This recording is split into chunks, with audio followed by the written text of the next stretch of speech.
Last time we looked at the AA couple. Now, we're extending beyond to look at the family dinner table. This time, you're married.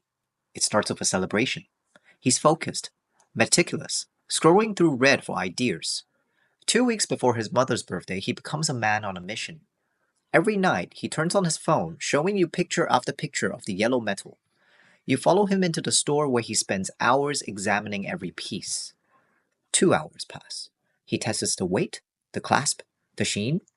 Finally, he picks a solid gold necklace. On the night of the dinner, he presents it in a velvet lined box. Her face lights up. He beams with pride.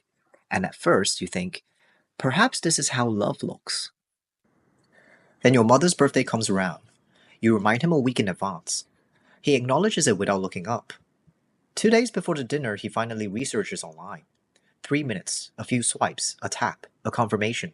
Here comes a plastic massager from a top 10 list. Practical, he says. I already bought it. You tell yourself it doesn't mean anything. Still, the difference is there.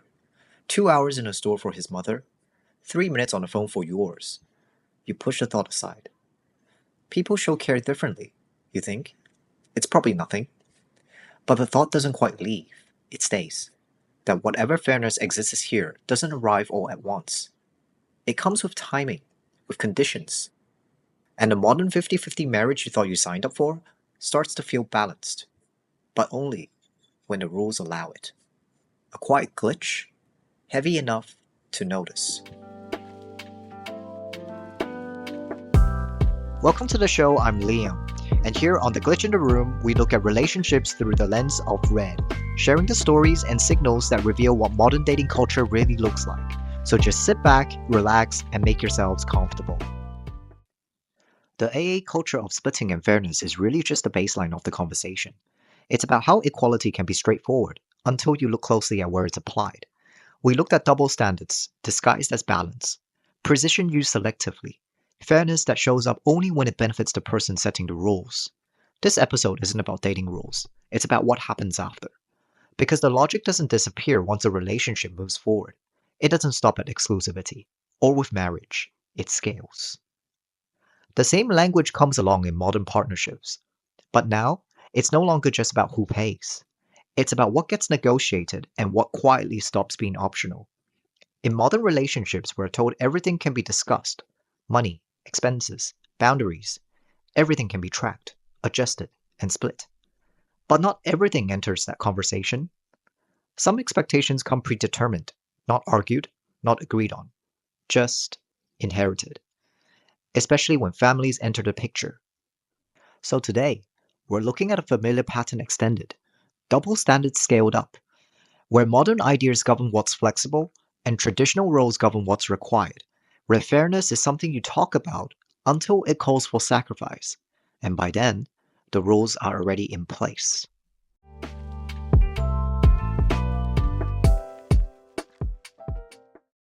It doesn't show up all at once.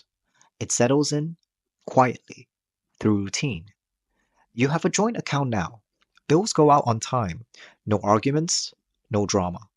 On paper, everything is shared. But daily life has its own rhythm. Dinner happens every night, not magically. Vegetables get washed, oil heats, smoke fills the kitchen. You cook every day. Dishes pile up, laundry gets folded, the house resets itself by morning. He sits on the couch, phone in hand, scrolling. You notice how certain things are simply assumed. Meals will appear, the house will run, time will be found. No one assigns it, no one tracks it. It just happens. Then something tips the scales. His mother gets sick. Not an emergency, but serious enough. Hospital visits, care schedules, someone needs to stay. He doesn't ask what can be arranged. He tells you, my mother is sick. She needs your help. Your job is more flexible than mine anyway. You realize he's already made the arrangements. As if this had been part of the deal. You do the math. Unpaid leave, missed work, lost wages. None of it enters the account. The balance stays perfect. And that's when it lands. This wasn't an exception. It's how things are decided. This isn't about money anymore. It's about what marriage quietly assigns. What's expected. What's assumed. And who learns about it last? Once families enter the room. When we look at the comments, people seem to focus on different issues. This isn't about the gift, it's about attitude. Others zero in on the imbalance without giving it a name. 2 hours versus 3 minutes tells you everything. The effort is completely different, and that's the problem. Very quickly, the tone shifts. People stop talking about presence and start talking about priority, about what gets care and what gets convenience. But then another group steps in to smooth it out. Love should be fair. Equal love means equal treatment. If you're using shared money, both mothers should be treated the same. Some people react to how it feels, others react to how it adds up, and already the stakes feel higher. Because once parents enter the picture, this isn't just between the couple anymore. Marriage changed the scale. What might have felt like a personal preference before now looks like a public signal. As the discussion continues, something familiar shows up. People start pointing out how modern ideas are being used, very precisely. Someone says, AA for money but not for housework? She cooks every day. He doesn't even enter the kitchen. Others notice the pattern stretching further. When it's her parents, suddenly everything needs to be split. The language is modern, the logic sounds equal, but the outcomes feel very old. Then, the conversation shifts from gifts and chores to care, to illness, to obligation, and this is where the tone changes. Someone asks, "Why should I be morally coerced into taking care of my mother-in-law?" Another pushes back with a question of its own. If a daughter-in-law is expected to sacrifice like this, will the same care ever be returned? Some responses echo the same sentiment. There is no obligation on either side. The fairest solution is to keep distance. And a common shared and unfortunate experience. I took care of mine for a week. No appreciation, only criticism. I won't do it again. Others redirect the responsibility entirely.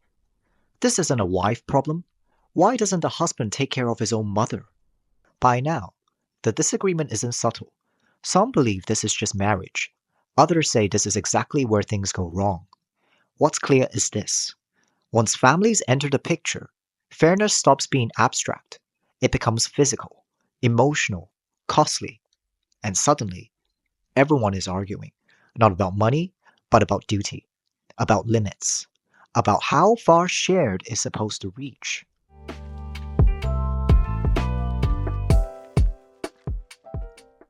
Looking back, the story isn't hard to follow, not because it's dramatic, but because it's familiar. What began as fairness between two people has quietly expanded into something else. At first, splitting feels reasonable. Dating, bills, expenses. Clear, countable, contained. But marriage changes the shape of things, and families change the scale. Because not everything that matters can be split cleanly. Time doesn't divide evenly, care doesn't show up on spreadsheets, sacrifice doesn't arrive with receipts. So the question isn't, is splitting wrong? It's this. When does fair stop meaning equal and start meaning expected? When does responsibility become shared and when does it quietly default? Who decides which parts of life stay negotiable and which ones suddenly aren't? Because what this episode shows us isn't just a marriage problem, it's a boundary problem. Between modern values we talk about and traditional roles we still live inside, between what we agree on and what we inherit without discussion. And once families enter the room, those boundaries stop being theoretical.